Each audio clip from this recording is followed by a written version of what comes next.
nice and safely. God bless their trip. We're turning to John chapter 8, starting at verse 30. As he being Jesus, as he spake these words, many believed on him. Verse 31. Then said Jesus to the Jews which believed on him. This message is to the Jews which believed on him. If ye continue in my word, then are ye my disciples indeed.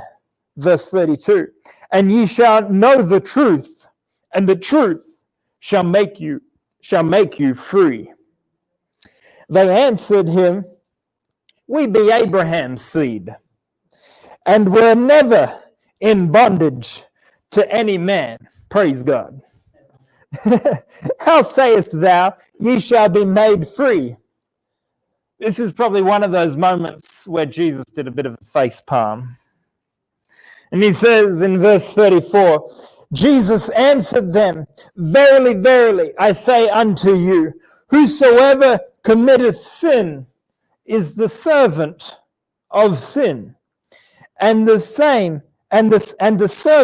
abideth not in the house forever, but the Son abideth ever. Verse 36.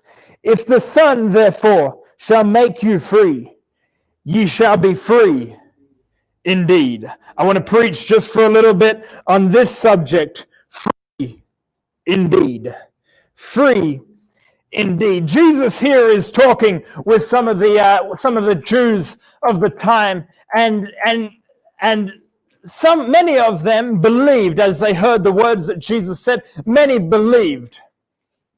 And then Jesus spoke. He spoke to them, to the Jews that believed, and he says, if you continue in my words, you are my disciples indeed. And the truth, hear the truth, and the truth shall set you free. They come back and they say, Jesus, we are Abraham's seed. We were never in bondage to any man. And if you continue reading after the passage that we read, Jesus says, I know you're Abraham's seed. He says, I know that. Later on in the verses. Jesus says, Verily, verily, I say unto you, a servant, when you commit sin, you are a servant to sin. A servant abides not in the house forever. A servant will come to the house and do their job and do their work and do their things and then leave the house. But he says, but the Son abides forever. And he who the Son sets free is free indeed. You have to understand that Jesus was not talking about a physical bondage. He was not talking to them about being physically bound, about being handcuffed and fetters around the feet and being in a prison. The Jews are like, we were never in bondage to any man. Jesus saying, I'm not talking about your physical bondage. I'm not talking about the physical prisons and the prisons that people put bodies in, that people put humans in, that people put the physical body in. But there is a difference between being free and being free indeed. There is a difference between being free and being free indeed. You see, being free is like a prisoner that has escaped from jail, but he is still a prisoner. He is free. He is out of his bonds. He is out of the jail. He's out of his cell. He's out of the regiment that his life was in. But he has escaped the prison. He has escaped the jail cell that he was in. But for the rest of his life, for the remainder of his life, he lives running forward, running into life, always looking over his shoulder. He is free from the jail, but he is not free indeed. You see, there's a difference. There's a big difference. You cannot make yourself free indeed. You cannot make yourself free indeed. It's said all through the Bible, I was a prisoner, such were some of you, but you were saved. You were saved. You see, to be free indeed takes someone else stepping in and paying the price and paying the sacrifice and declaring this person is free indeed.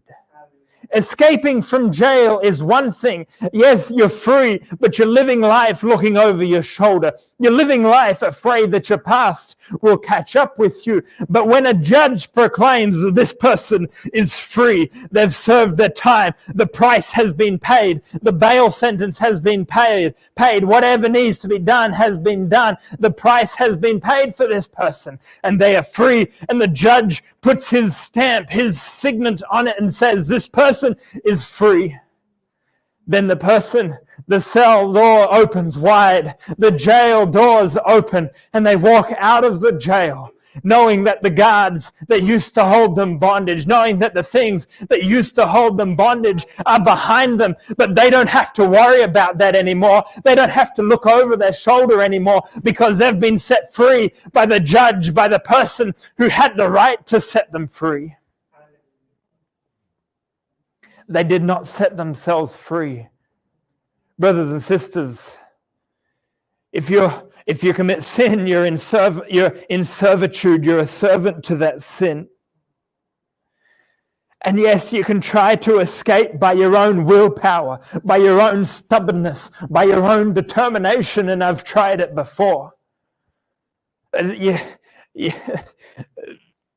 Oftentimes, pastors and athletes and people like that, and I played sport growing up, are some of the most stubborn people you'll ever face. And that's because a pastor has to stand against the enemy no matter what may be thrown against him, and just sometimes it's sheer willpower and stubbornness that helps you overcome. Right? But your willpower and your determination, and 7 steps to a better life, and 6 steps to a purpose-driven life, and three steps in a dance around the altar. And your determination cannot set you free from certain bonds that sin may have on you.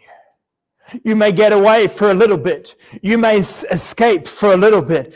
But you cannot abide in the house forever. The servant doesn't abide in the house forever.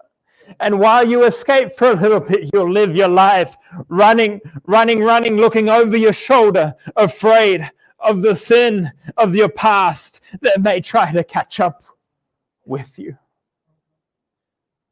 You cannot set yourself free.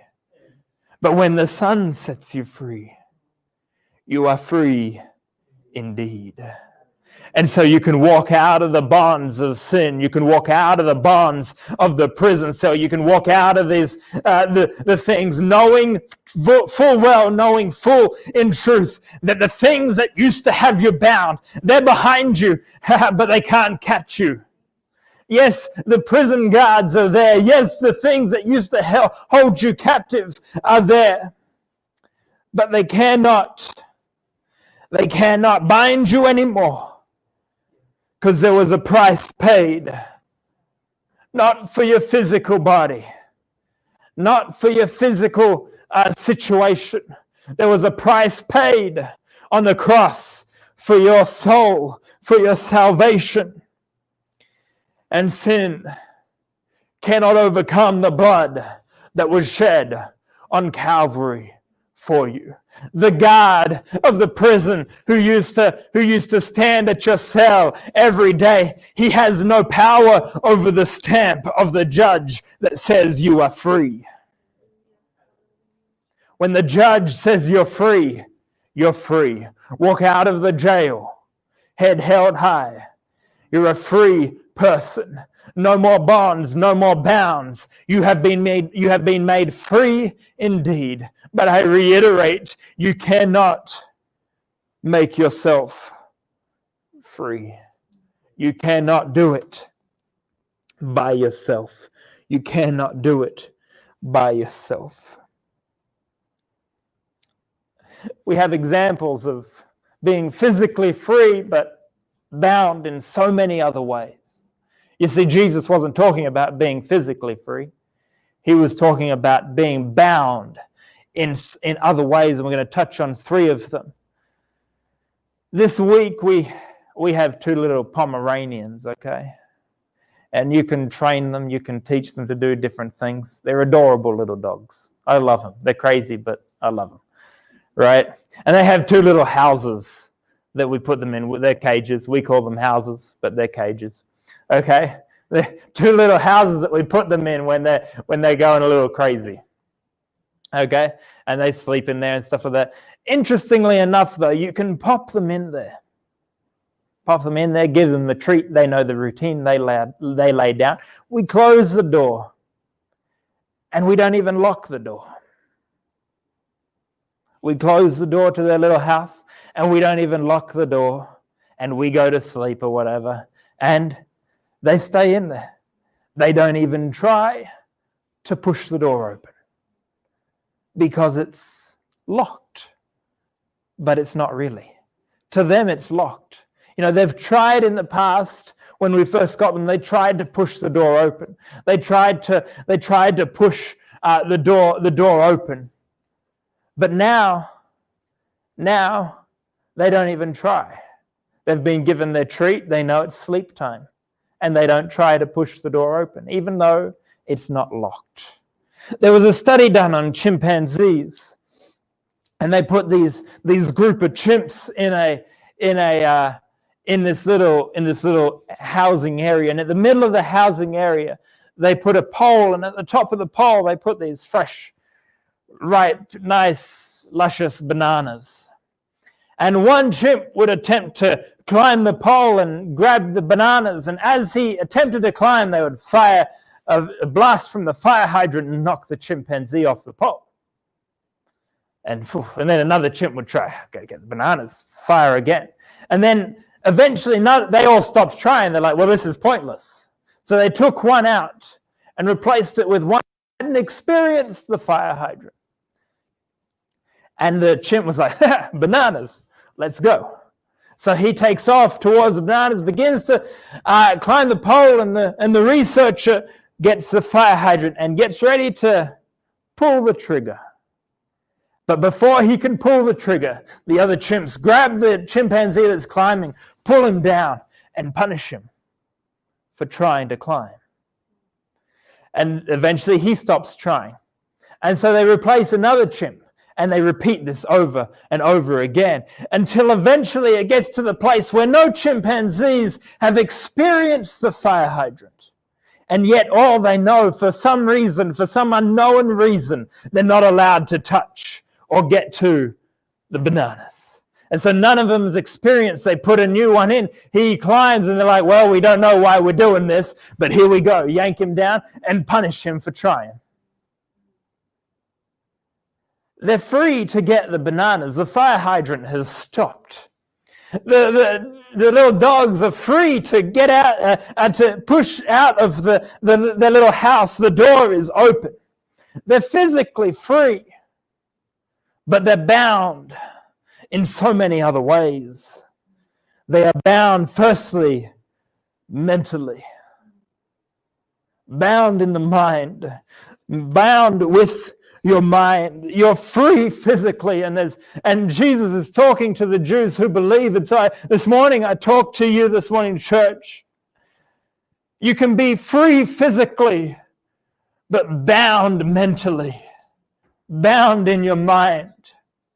Free, God's got the promises laid before you when you're free to go, but you tell yourself, I'm not deserving of it. You're bound by your past. You're bound in your mind. And just like the children of Israel, they're free from Egypt. They're free from the bondage that they were in. They saw the Egyptians drown in the Red Sea. They're free, and they've marched to the promised land. And they're right at the promised land where God has promised them, where God has given them. God has said, this is yours for the taking. And yet, they say we're as grasshoppers. We see ourselves as grasshoppers. And so therefore they see us as grasshoppers. And even though God had said it is yours for the taking, their mind is still bound by the Egyptian enslavement. They've served 400 years in Egypt, and they've got so used to the way it was. They've got so used to not having. They've got so used to being beaten. So much so that even when times get tough in their freedom, they say, let's go back to Egypt. Their mind is so bound. Their mind is so twisted and knotted up. And even though God says it's yours for the taking, their mind just can't grasp it. And so God has to spend 40 years with them in the wilderness as he works out the knots of their mind, as he takes the handcuffs off their mind, and he raises a new generation that was born in freedom, that never experienced the bonds of Egypt. Brothers and sisters, you can be free physically. You can be free, and we are free physically here in Australia to worship God, to praise God, to come to this place. And you can be free physically, but bound mentally, wondering why. It took God one day to get Israel out of Egypt. Once they started marching. I'm not counting the plagues and all that, okay? It just took him a short time. And it took 40 years for Israel to get the bonds off of their mind, off of their mindset, to where people could begin saying, no, I do deserve it. I'm a child of God. I'm not a servant. I'm a child of the King. I'm not a servant. I'm not a slave. I deserve to abide in the house forever. I'm not a servant. Don't send me away. I deserve the promises of God. I'm not a servant. I deserve the things that God has given me. It took 40 years. Brothers and sisters, this is why you cannot do it yourself. You cannot become free indeed yourself. Bound mentally. Jesus was also addressing emotional bondage. Bound emotionally. And we see this, you can read about it in John chapter 12. We see this.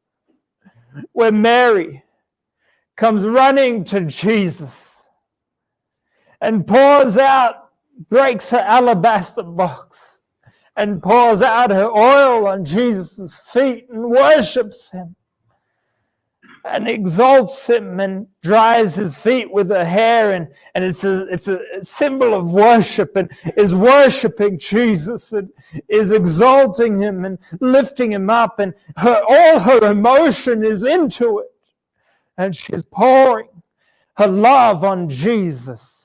She's pouring her worship on Jesus. And then we see someone who's walked with Jesus, who saw the miracles happen, who's seen the feeding of the 5,000, who's seen miracles happen in their life, who's seen all these things happen, but he is emotionally bound. And he turns and he says, what a waste. What a waste of oil. This is priceless stuff. He says, he even puts a price on it. He says, we could have sold this for 300 pence and given that money to the poor. Thank you, Judas, for your logical thinking and your logical skills, but this isn't about logic. Mary has been set free, not just free, but made free indeed. And Judas can't understand that, because while he's physically free, he's emotionally bound. He's emotionally in bonds, and everything he does is for logic, and he doesn't see any logic in pouring out the oil and breaking the alabaster box and in worshiping God. It doesn't make any sense why you would come to church and why you would raise your hands and why you would clap and why you would worship God and why you would share the joy of the Lord and why you would get excited at church living for Jesus. That doesn't make any sense. So I don't understand it. So there's no logic behind it. Emotionally bound. You can be physically free and emotionally bound. And finally, you can be physically free and spiritually bound. This is really the final stage of it all.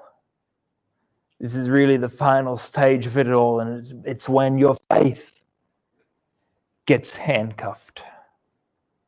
It's when your faith gets strapped down and you have barely enough faith to even believe just a little bit. Spiritually bound, physically free, but spiritually bound. And this is where really we go back to the Israelites entering the promised land. And we see their faith is non-existent. Their faith has been bound up. They send spies in. Joshua and Caleb come back and say, we can do it. God's given us the land. The other 10 say we can't. There's giants in the land. And even though they've followed the markings that God has laid out for them to the promised land, a cloud by day and a fire by night that God has provided for them, even though they've seen the 10 plagues sweep through Egypt, they've seen the waters of the Red Sea part, they've seen miracles take place one after another. They're not just mentally bound. They're not just emotionally bound. But when you become spiritually bound, it gets to a place where miracle after miracle can take place in your life, and you can see the hand of God and you can see the working of God. But when you get to the promised land, you say no. When you get to your first battle, Jericho, you say, God, we can't do that. We can't do that. Brothers and sisters, with God, all things are possible. With God, all things are possible. And so, how? If you find yourself spiritually or mentally or emotionally bound, how do you break the bonds? How do you break those bonds? Brothers and sisters, the first is realizing that you are worthy of the forgiveness that God gives on offer.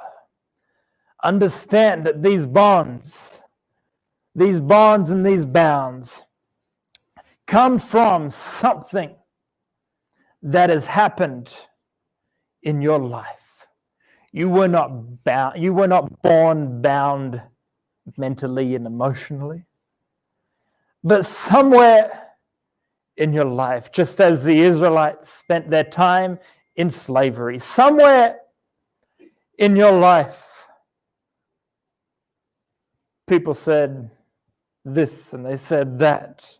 That business failed and that relationship failed. And so when God lays a promise before you, you say, no, I don't deserve that. And you push it aside. And you're physically free. You're physically walking for God. You're physically living for God. But you're not experiencing the promises and the different things that God has for you. And so the first, brothers and sisters, is realizing that you cannot set yourself free. And then realizing the price has already been paid for you on Calvary. And that when you ask for God's forgiveness, you're not just made free, but you're made free indeed. You're not just physically set free, but God has loosed all the bonds around your mind, around your heart, around your spirit, and set you free.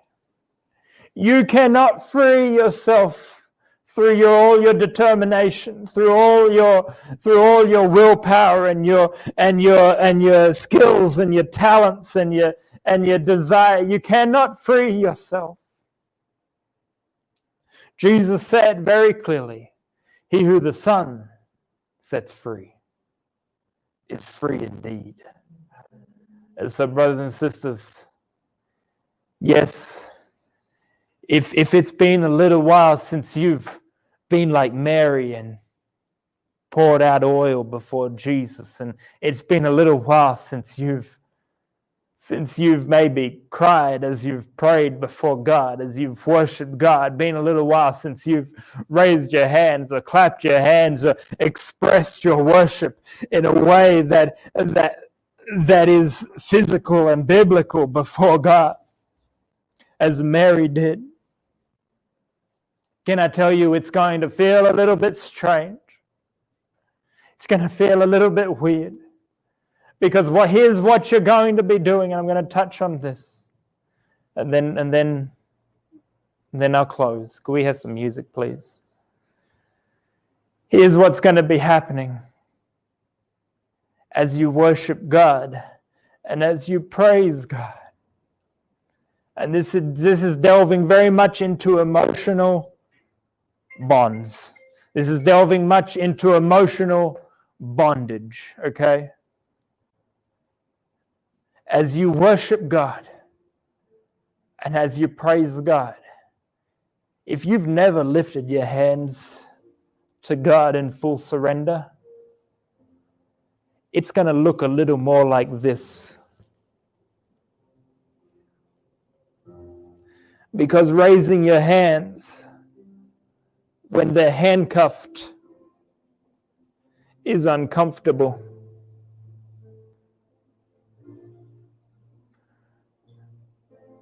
Many of us have been to conference and we've seen people dance and worship God and praise God.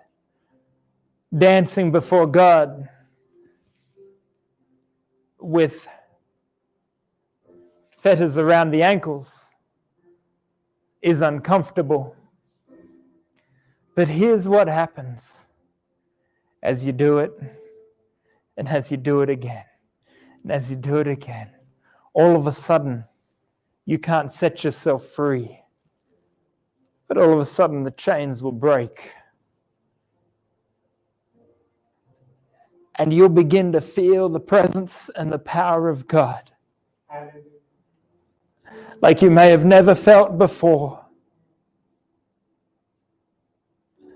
And it may hurt just a little bit.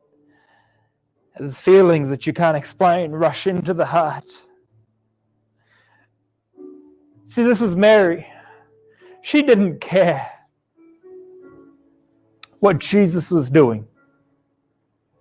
She didn't care what the others thought. She said, I've been set free, and so I need to worship my God, my Jesus. And so she runs, she hears he's at a house, and she runs to where he is, falls down at his feet, breaks open the alabaster box, and pours out what would have been her most valuable possession in worship to God.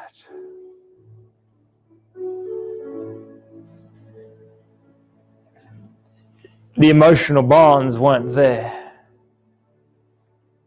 They weren't there. It didn't start there. It didn't start there. We read of Mary and other times sitting at Jesus' feet, learning. Brothers and sisters, yes, I just feel to go on this for a little bit because I feel like there's some people here that are emotionally bound, I feel. And you can't break that yourself. You can't break that yourself. Only God can. Only God can.